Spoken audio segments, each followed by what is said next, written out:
Have you ever wondered what it means to truly live a meaningful life? Not just to exist, not just to survive, but to live with purpose, with clarity, with a heart full of dreams and a mind that never stops learning. Today, let me take you on a journey through the life of a man who was born into simplicity but rose to become the voice of a nation.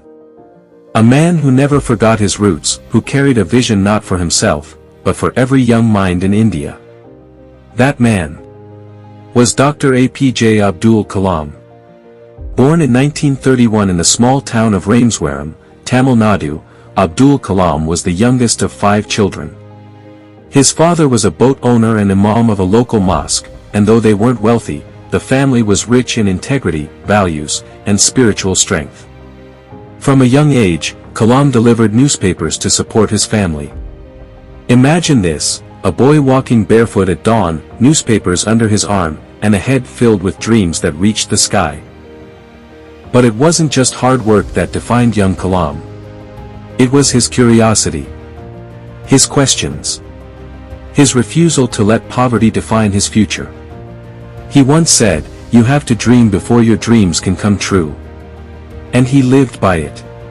After studying aeronautical engineering, Kalam joined the Defense Research and Development Organization, DRDO.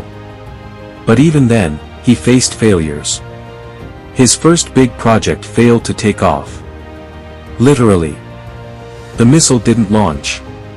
Many would have given up. But Kalam, he saw failure as a teacher. He embraced it, learned from it, and kept going. Later, when the SLV-3 satellite launch vehicle project finally succeeded, it wasn't just a scientific milestone. It was a victory of resilience. He proved that consistent effort, even after repeated failures, eventually turns into success. But do you know what made Dr. Kalam different? It wasn't just that he launched missiles. It was that he launched minds. As head of India's missile program, Kalam could have easily acted as a strict, distant leader. But he didn't. He empowered young scientists. He made the youngest minds responsible for critical decisions. He knew that age doesn't define capability. Trust does. He believed in people when they didn't believe in themselves. Later, when he became the 11th President of India, his humility remained unchanged. Once, he invited a roadside cobbler and a small hotel owner to the presidential palace as his personal guests. Why? Because these were the people who had served him with kindness in his early days. He never forgot a good deed. That's character. That's integrity.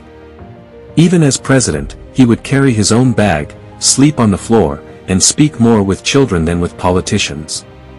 He used his power to uplift, not to dominate. He used his voice to inspire, not to control. He said, "If you want to shine like the sun, first burn like the sun." He was a burning flame of purpose, simplicity, and mindfulness. He didn't just talk about values. He lived them. Every single day. And how did he leave this world? While doing what he loved the most. Teaching. He collapsed while giving a lecture to students at IIM Shillong. His last words were simple and human, "Funny guy, are you doing well?"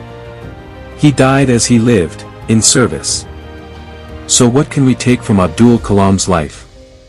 First, your beginnings don't define your ending. Kalam showed that it doesn't matter where you come from. What matters is where you want to go, and how hard you're willing to work to get there. Second, embrace failure. Don't hide from it. Don't be ashamed. As Kalam said, fail means first attempt in learning. Third, serve others. Whether it's a cobbler or a president, treat every human being with respect. That is real success. And finally, reflect. Don't rush through life. Take time to pause. Think about your actions. Think about your purpose. Ask yourself, what kind of life do I want to lead? What legacy do I want to leave? Dr. Kalam once said, "Look at the sky. We are not alone. The whole universe is friendly to us and conspires only to give the best to those who dream and work." Your time is now. Not tomorrow. Not next week. Now. If this story moved you, take a moment to reflect. Are you living with purpose? Are you using your time wisely?